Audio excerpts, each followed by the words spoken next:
And hello, everybody. I'm John O'Loughlin, and welcome to McDuff Lives. And it's Thursday night. We are going to do one of our wellness series tonight. And this time, well, we're trying out a lot of new things. We've got our camera set up new. We are experimenting with doing some, showing some graphics and things. But the main thing is we've reorganized ourselves so that we're both very comfortable and have our own mics and our own cameras. And so, but if there's a technical glitch, apologize in advance. Hello, Deborah Johnson. Good to see you. And but we're going to go ahead and see if we can't pull it off tonight together. This kind of a debut for us. We're reviewing or introducing a book, a very important book called The China Study. So with that, hello, Marcia, and thanks for putting all this together. Oh, well, thank you for having me, and it's good to be here. And hello, everybody. Thank you for joining us this evening. And Merry Christmas and Happy Hanukkah and Happy Holidays to everyone. Thank you again. And the topic for tonight is nutrition. And you have been working on, nutrition for decades, I think. But as far as this particular study, the China study, it's fairly new to you. You have been reading it now for maybe what, 2 or 3 months on and off? Off and on, yeah. Yeah. So, well, let's get into it. Why and what is the book, The China Study, and who wrote it, and why are we going to spend an hour discussing it? It's a book I came across not long ago, actually. The book was written in 2005, but I was not aware of it and hadn't heard of it until I started doing a lot of research on nutrition and cancer after your diagnosis so that I could make sure that we're eating in the healthiest way possible and that we are giving both our bodies the nutrition that it needs and the support that it needs so that it can fight off any invaders. And so, in the process of reading various things online, kept seeing this reference to this book, The China Study. And so finally I decided, it keeps showing up in front of me, and trying to tell somebody somewhere is trying to tell me something. So I decided to buy the book and start looking at it, and I started reading it. The book was written by T. Colin Campbell, who is a PhD, and I don't even remember what his PhD is in. He's not a medical doctor, is my point, but he is a PhD in a related field. And he started his career studying nutrition, but it had to do with animal nutrition, actually, because he was raised on a farm and grew up raising livestock. And over the years, he, in his own work, came across data that seemed to be linking cancer and animal protein. And this was something he found very curious and very interesting, and he wanted to look into it a little bit more thoroughly. And it became his life's work, really, after that. And he is the one who developed what was called the China Project or the China Study, which took a whole bunch of data based on cancer and the incidence of cancer throughout China and in a whole lot of counties in the country of China. And there was all of this data that had already been collected. And he decided to take that data and go a little further with it and try to find if if the data that had been collected in that information if that mirrored what he was seeing in a few other studies, and that is a link between cancer and the consumption of animal protein, and thus the China Study. And the book it's really a good book. One of the reasons that I've been reading it off and on is because he gets very detailed in talking about the study and in explaining the science behind the study itself and behind nutrition. And he also has a tendency to explain it with these interesting metaphors that you kind of have to dig through, and then he brings them back up pages later. But anyway, his son became a medical doctor. And so this edition of the book, which was updated recently also includes a lot of information from his son, who has gone on to take up the work, and the son's name is Thomas Campbell. And Thomas Campbell, MD, has gone on to continue his father's work, and he's done some books as well on similar topics and on eating nutritiously, eating a whole food plant-based diet. And that's what it boils down to, is they recommend a whole food plant-based diet and have founded what they call the Center for Nutrition Studies. And that's another resource that I tapped into recently. And in fact, I've started taking a cooking class, even though I have for years and years been cooking vegan food and been cooking whole food, plant-based whole food. This takes it another step, because we've eliminated the sugar, we've eliminated the oils, and cut down on the salt some, and we're making a few little tweaks to the way that we eat. So that's why I decided to take this cooking class that is also part of this same organization. And there are several organizations that are all tied in together. There's the China study, there's the Center for Nutrition Studies that the Campbells have launched. And then they also are connected to a website that I have followed for years and years called Forks Over Knives. And you and I started watching the documentary called Forks Over Knives. But this is also another website it's actually been for years my go-to. Whenever I'm looking for a vegan recipe, I would always go to Forks Over Knives. So this is taking what I've been doing and kind of expanding on it. But having read the China study, I am amazed. I don't know what other word I could go to, but I just feel this incredible um, shock, and maybe even a little bit of anger, to learn about this China study and to learn about this book that came out in 2005 and got some great reviews saying, this is going to revolutionize things. And then nobody paid attention. So here we are tonight trying to make sure that people are aware that this book is out there and can access this information if they want to. And this is timely as can be for me, because I'm doing everything I possibly can to beat this cancer. And it's really is it's been helpful to me to do the studies we've done uh, on the current pandemic, and looking back behind into the whole uh, industry, to first open up my mind to the idea that perhaps there are forces out there that don't have our best interest at heart. Mm, And it takes a while for anybody to get to that point. But as I have, been on this journey now since 2016, when I was first diagnosed, uh, it's not so difficult for me to see that not everyone's motive is pure in the medical field. But the deficiency in nutrition training, everyone admits to. It's just that nobody seems to have informed these people that want to be, doctors, that nutrition is key to health. But right. but that is the bottom line, and it's so obvious. I mean, of course it is. You know, what goes in, if you put poison in, you're going to have bad results. So I'm very excited about this, and I've incorporated everything that Marcia's done. She says we made some minor changes. Well, I would say that we have made some major changes, and what the first one was absolutely cutting out sugar. I mean, just Hmm. any processed sugar gone.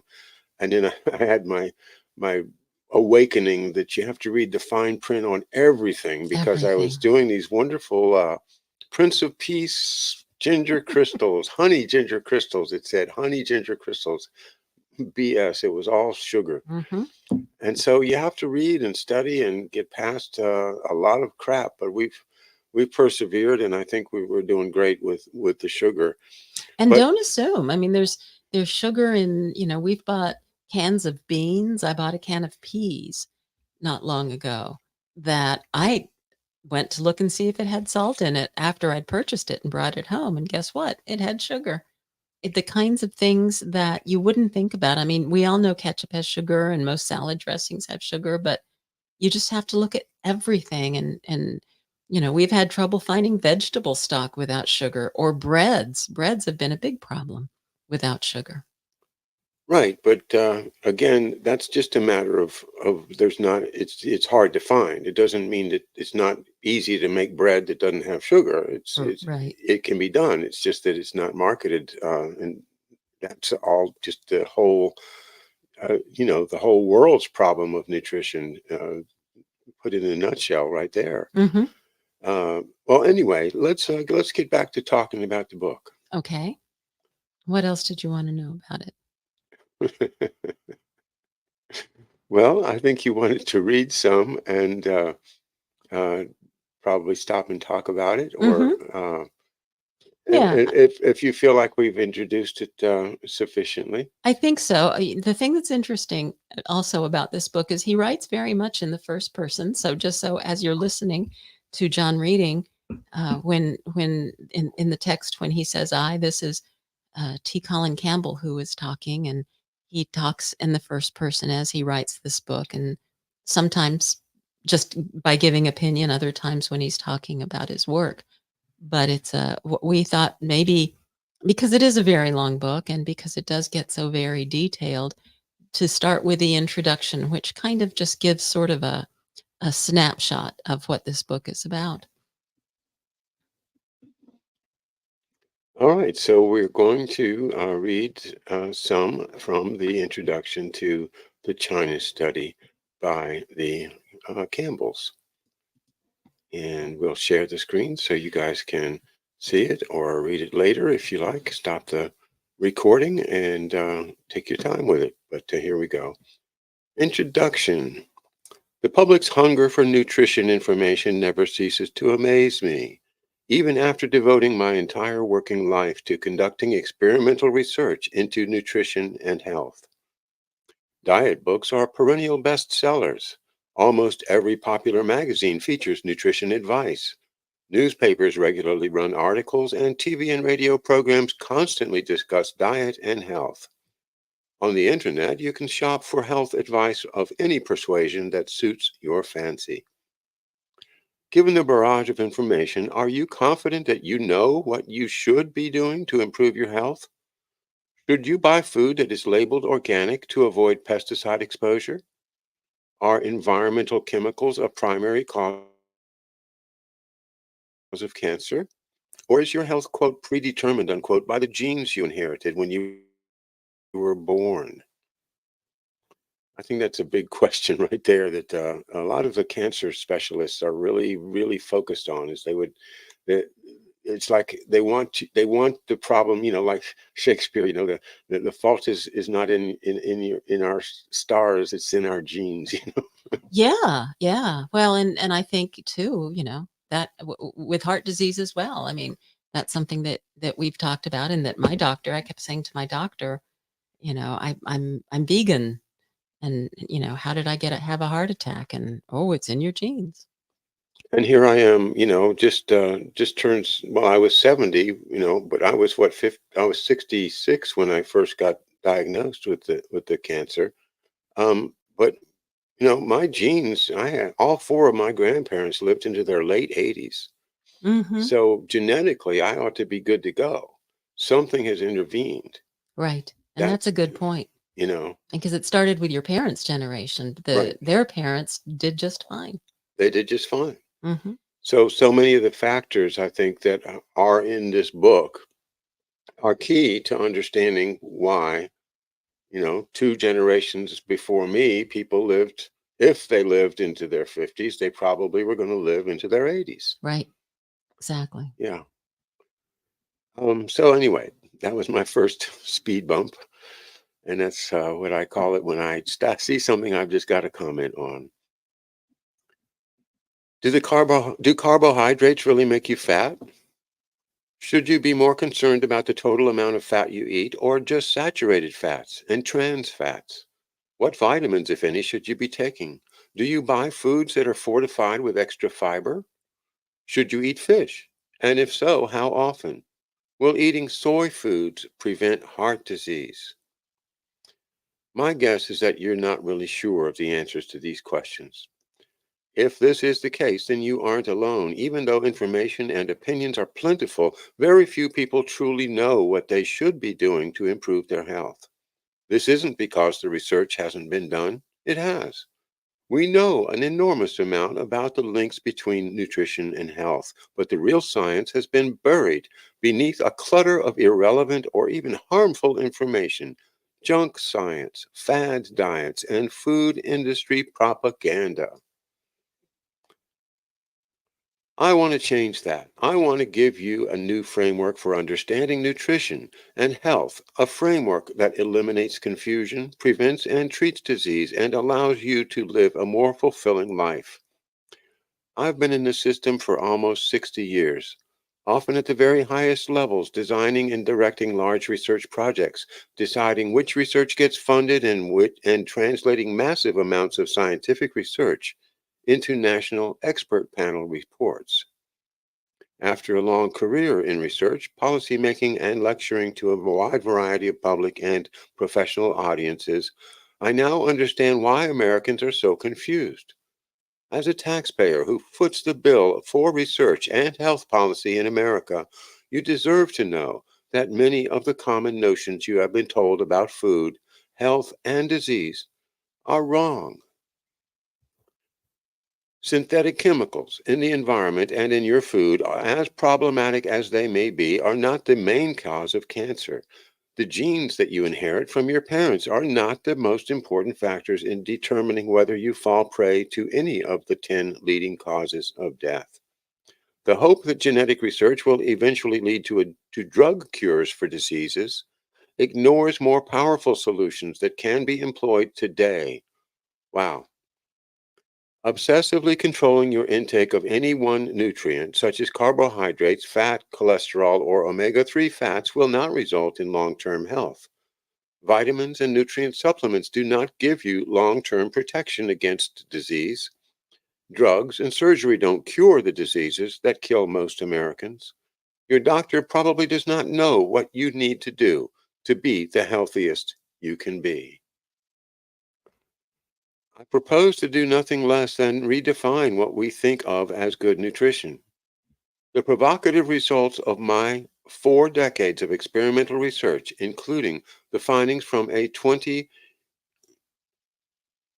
7 year 27-year laboratory program, parentheses funded by the most reputable funding agencies, prove that eating right can save your life. I will not ask you to believe conclusions based on my personal observations, as some popular authors do. There are over 800 references in this book, and the vast majority of them are primary sources of information, including hundreds of scientific publications from other researchers that point the way to less cancer, less heart disease, fewer strokes, less obesity, less diabetes, less autoimmune disease, less osteoporosis, less Alzheimer's, fewer kidney stones, and less blindness. Some of the findings published in the most reputable scientific journals show that dietary change can enable diabetic patients to go off their medication. Heart disease can be reversed with diet alone, and in doing so, reducing animal protein is more significant than reducing saturated fat. Breast cancer is related to levels of female hormones in the blood, which are determined by the food we eat. Consuming dairy foods can increase the risk of prostate cancer. Antioxidants found in fruits and vegetables are linked to better mental performance in old age. Kidney stones can be prevented by a healthy diet. Type 1 diabetes, one of the most devastating diseases that can befall a child, is convincingly linked to infant feeding practices. These findings demonstrate that a good diet is the most powerful weapon we have against disease and sickness. As an understanding of this scientific evidence is not only important for improving health, also has profound implications for our society as well as societies around the world. We must know why misinformation dominates our cultural conversation and why we are grossly mistaken in how we investigate diet and disease, how we promote health, and how we treat illness. By any number of measures, America's health is failing. We spend far more per capita on health than any other society in the world, yet two-thirds of Americans are overweight, and over 25 million Americans have diabetes, an increase of about 10 million since the first edition of this book. Heart disease is still the number one cause of death, just as it was 40 years ago. And the war on cancer, launched in the 1970s, has been a miserable failure. Half of Americans have a health problem that requires taking a prescription drug every week.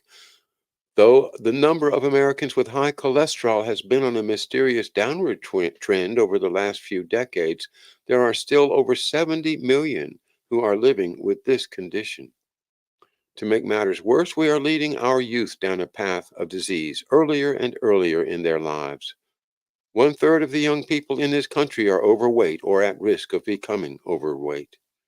Increasingly, they are falling prey to a form of diabetes that used to be seen only in adults, and these young people now take more prescription drugs than ever before.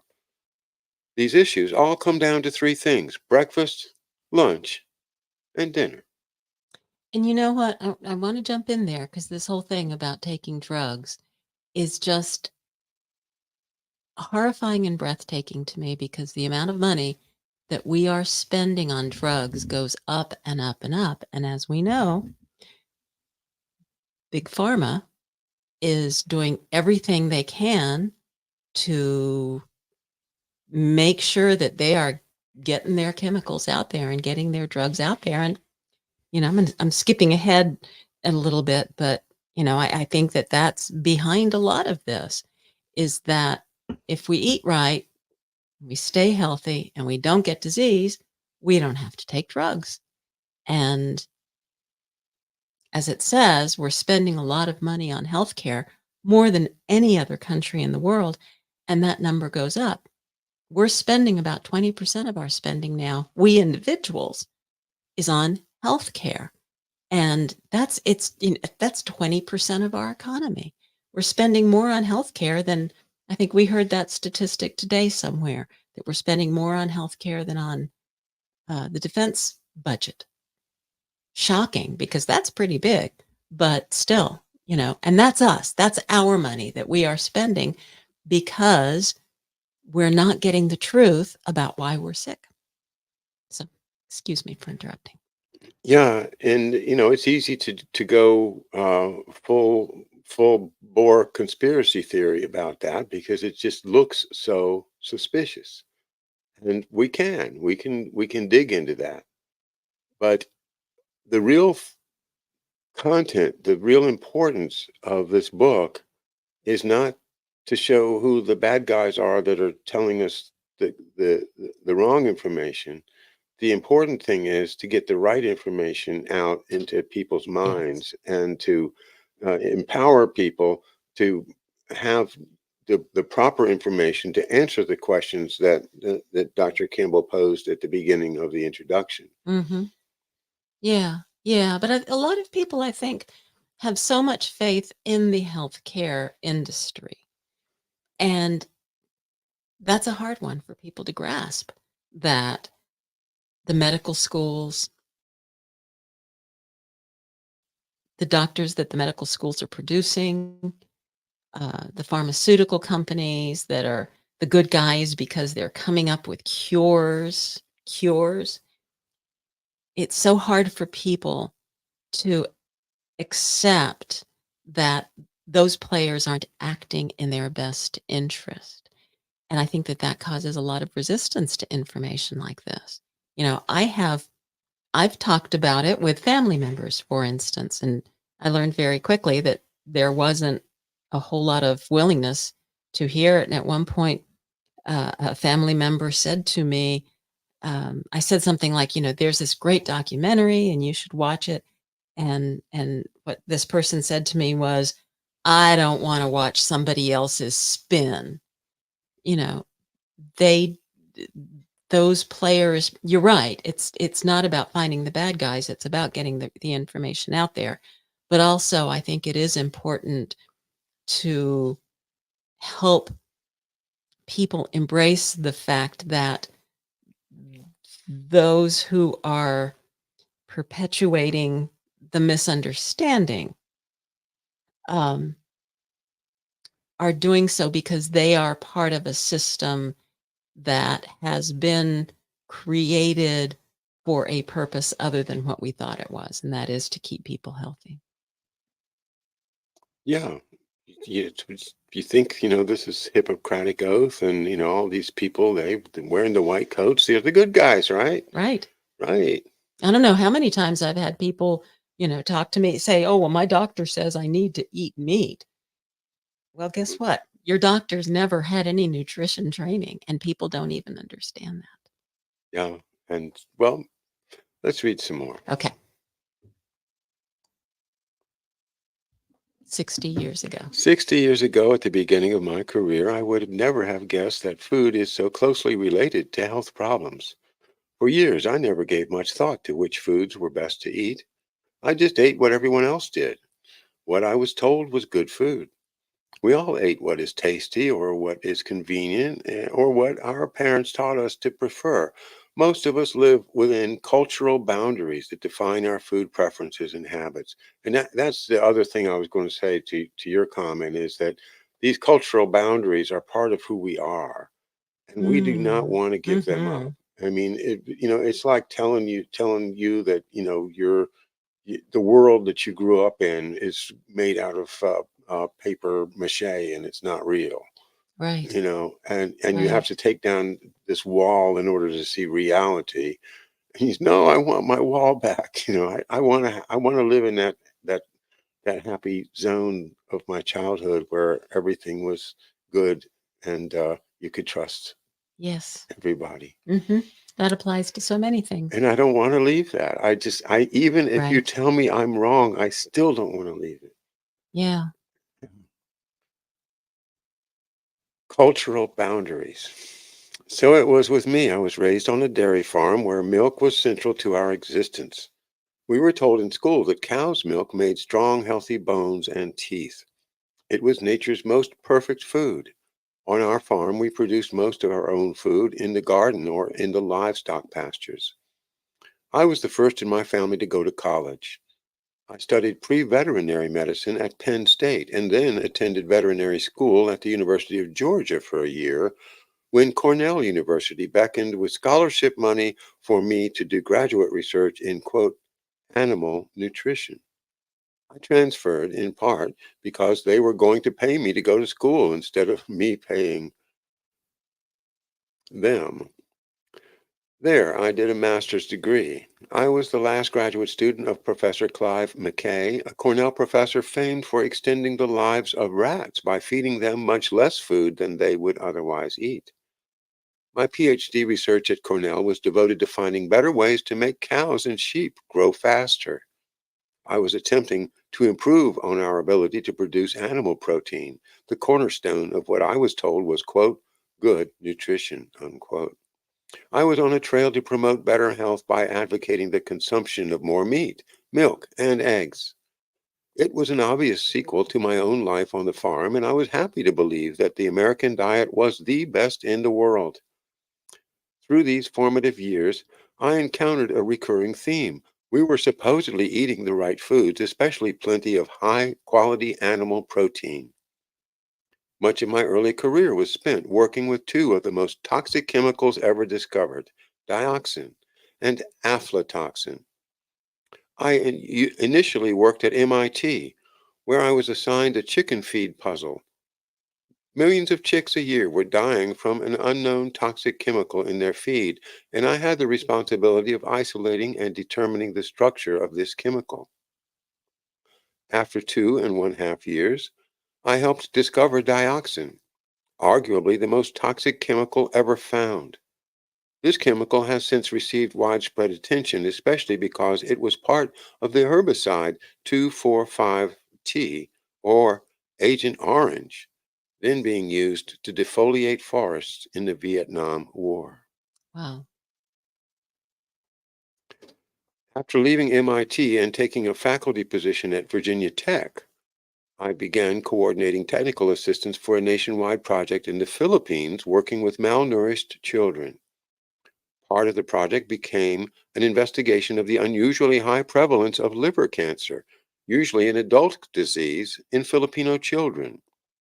It was thought that high consumption of aflatoxin, a mold toxin found in peanuts and corn, caused this problem.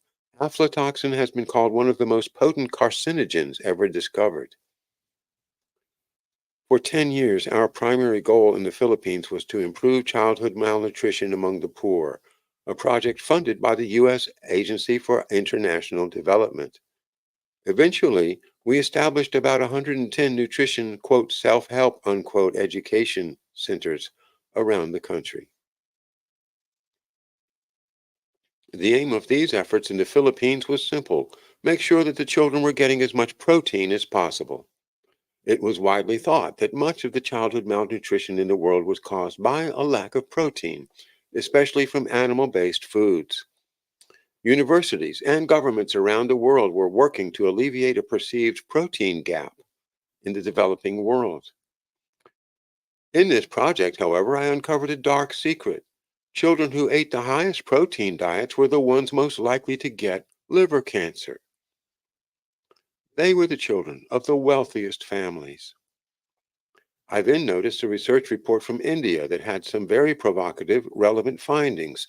Indian researchers had studied two groups of rats. In one group, they administered the cancer-causing aflatoxin, then fed a diet that was composed of 20% protein, a level near what many of us consume in the West. In the other group, they administered the same amount of aflatoxin, but then fed them a diet that was only composed of 5% protein. Incredibly, every single animal that consumed the 20% protein diet had evidence of liver cancer, and every single animal that consumed a 5% protein diet avoided liver cancer. It was a 100-0 score, leaving no doubt that nutrition trumped chemical carcinogens, even very potent carcinogens, in controlling cancer. That's one of the things that we keep running into is that, these animal studies for some reason don't seem to get the attention of the the oncologists and the urologists, that are following the allopathic path, because these ideas of nutrition trumping chemical carcinogens. I mean, that should be mind blowing to anybody that's trying to conquer cancer, right? He tells this story later on in the book that he's on an airplane and he meets an MIT professor in the same field, and they're talking, and he tells this professor about this data, and the professor said, "Oh, well, they must have gotten it mixed up. It's got to be that the people who had the 20% protein never got cancer." Mm-hmm.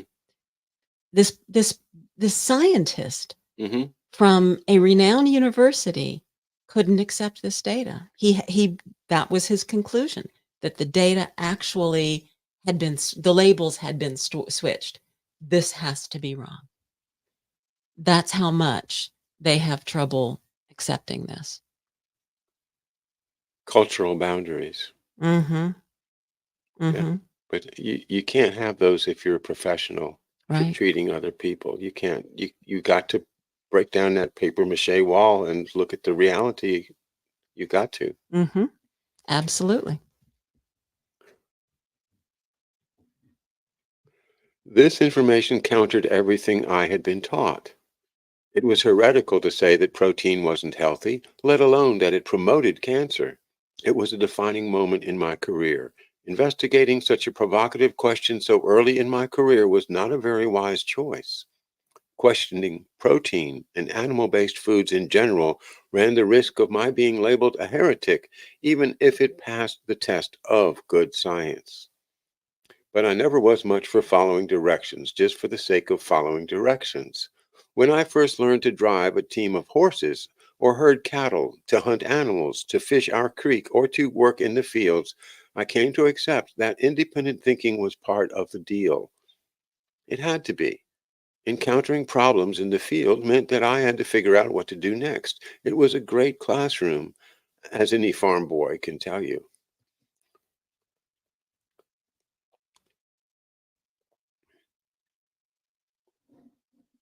Did I switch too soon?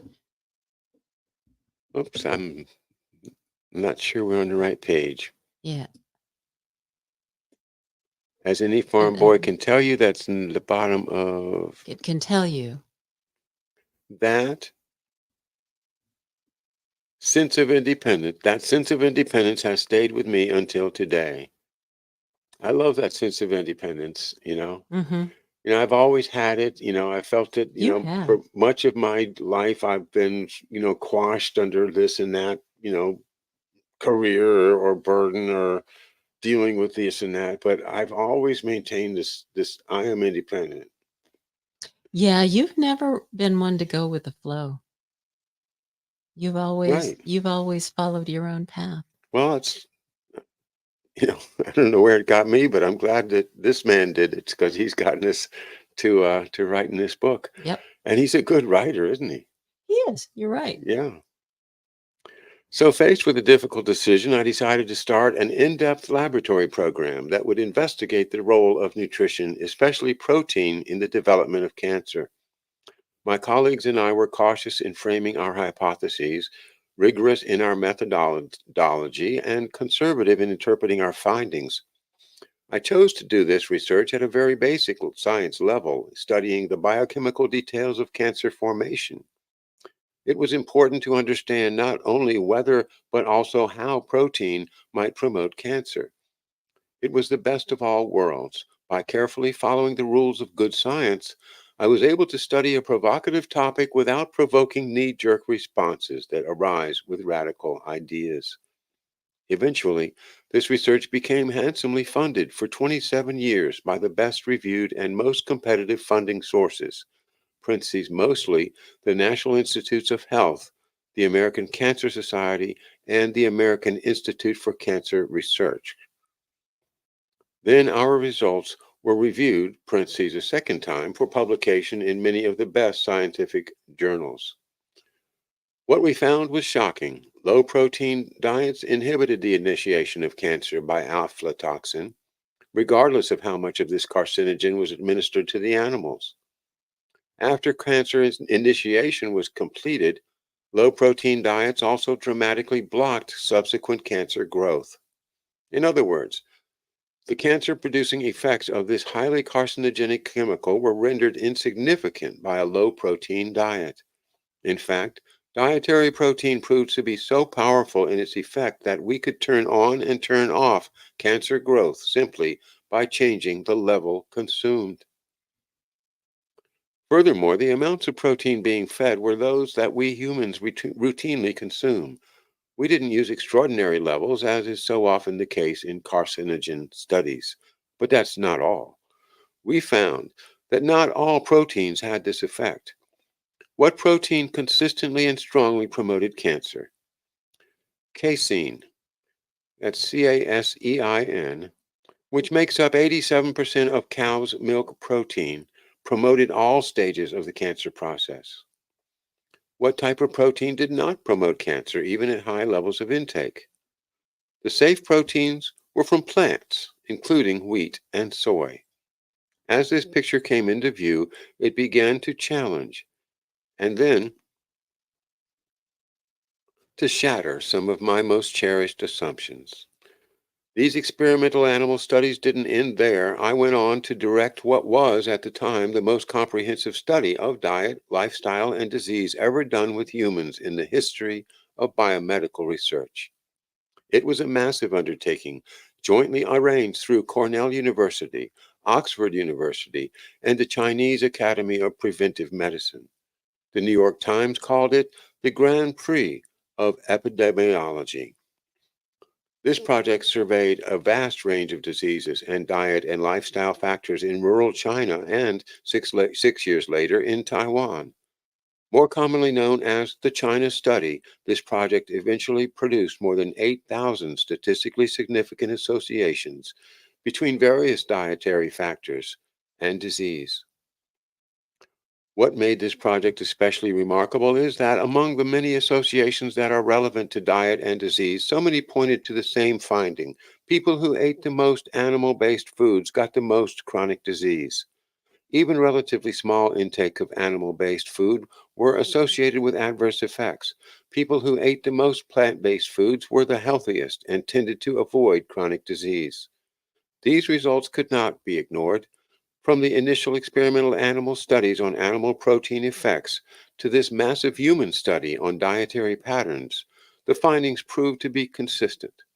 The health implications of consuming either animal or plant based nutrients were remarkably different. I could not and did not rest on the findings of our animal studies and the massive human study in China, however impressive they may have been. I sought out the findings of other researchers and clinicians.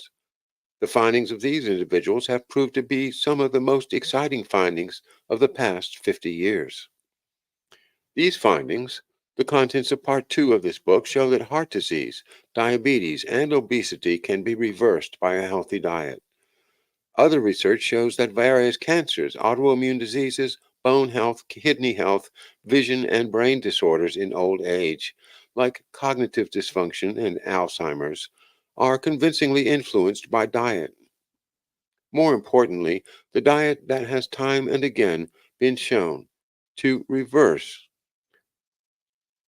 and or prevent these diseases is the same whole foods, plant-based, that is WFPB, diet that I had found to promote optimal health in my laboratory research and in the China study. The findings are consistent.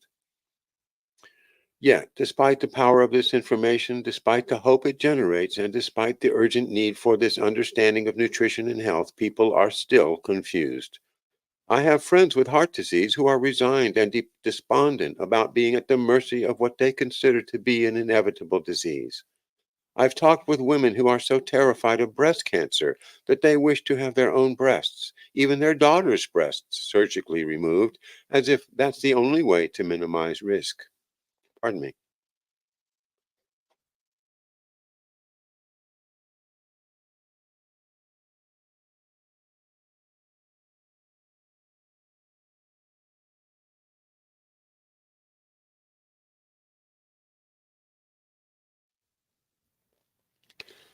Nothing like a little ginger tea. All right. Without sugar. No sugar, that's right. A little maple syrup I put in. That's right. All right, people are still confused. I've talked with women. Okay, we talked to them already. Mhm. Let's see. So many of the people. So many of the people I've met have been led down a path of illness, despondency, and confusion about their health and what they can do to protect it. Americans are confused, and I will tell you why. The answer, discussed in part 4, has to do with how health information is generated and communicated and who controls such activities. Because I've been behind the scenes generating health information for so long, I've seen what really goes on, and I'm ready to tell the world what is wrong with the system. The distinctions between government, industry, science, and medicine have become blurred. The distinctions between making a profit and promoting health have been blurred. The problems with the system do not come in the form of Hollywood style corruption. The problems are much more subtle and yet much more dangerous. The result is massive amounts of misinformation for which American consumers pay twice. They provide the tax money to do the research, and then they provide the money for their health care to treat their largely preventable diseases. This story, starting from my personal background and culminating in a new understanding of nutrition and health, is the subject of this book. After spending time at MIT, and Virginia Tech. Then coming back to Cornell over 40 years ago, I was charged with the task of integrating the concepts and principles of chemistry, biochemistry, physiology, and toxicology in an upper level course in nutritional biochemistry. 20 years ago at Cornell, I organized and taught a new elective course called Vegetarian Nutrition. It was the first such course on an American university campus and proved far more successful than I could have imagined. The course focused on the health value of a plant based diet. This course is now organized online by a nonprofit organization that I founded and that has partnered with Cornell University program that does online courses for faculty. Headed by a longtime associate of mine, Jenny Miller, under the medical direction of my son and co-author Thomas Campbell, MD, it has emerged as one among the most popular of the 200 plus courses offered by the Cornell online group. After more than 4 decades of scientific research, education, and policy making at our society's highest levels, I have gained considerable confidence that I could adequately integrate my research findings and experiences into a cogent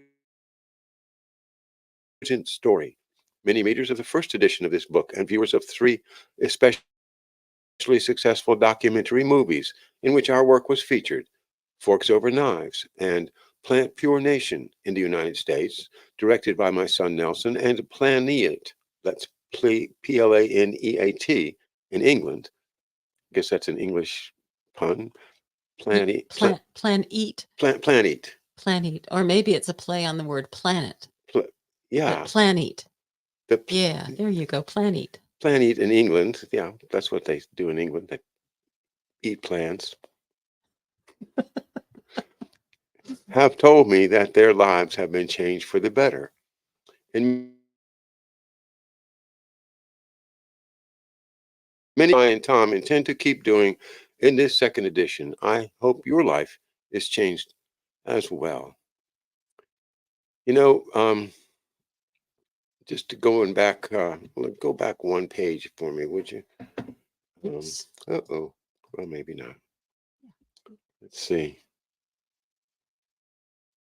Um, so many of the people I have met have been led down a path of illness, despondency, and confusion about their health and what they can do to protect it.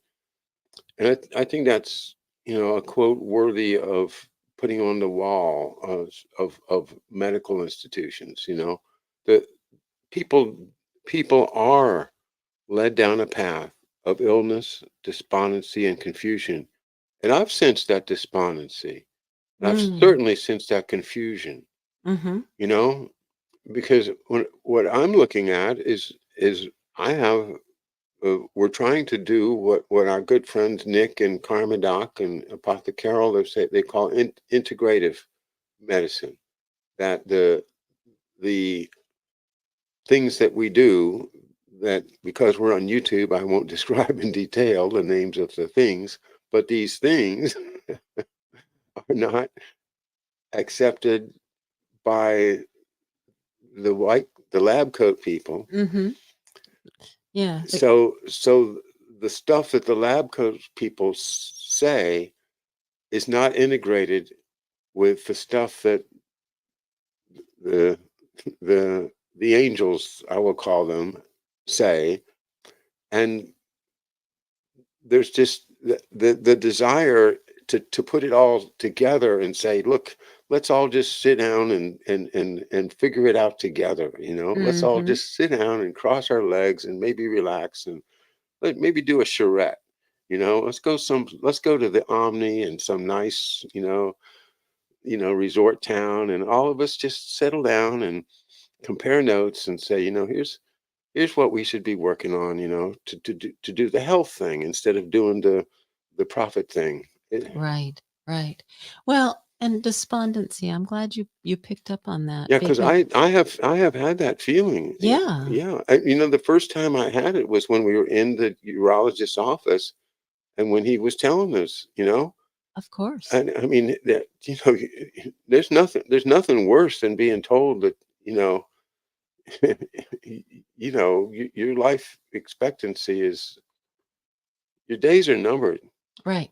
Your days are numbered, and you start realizing, holy shit, all of this completely unblemished future that I was not even worried about at all is now being compressed into a couple of years, the last couple of which may be very painful. Mhm.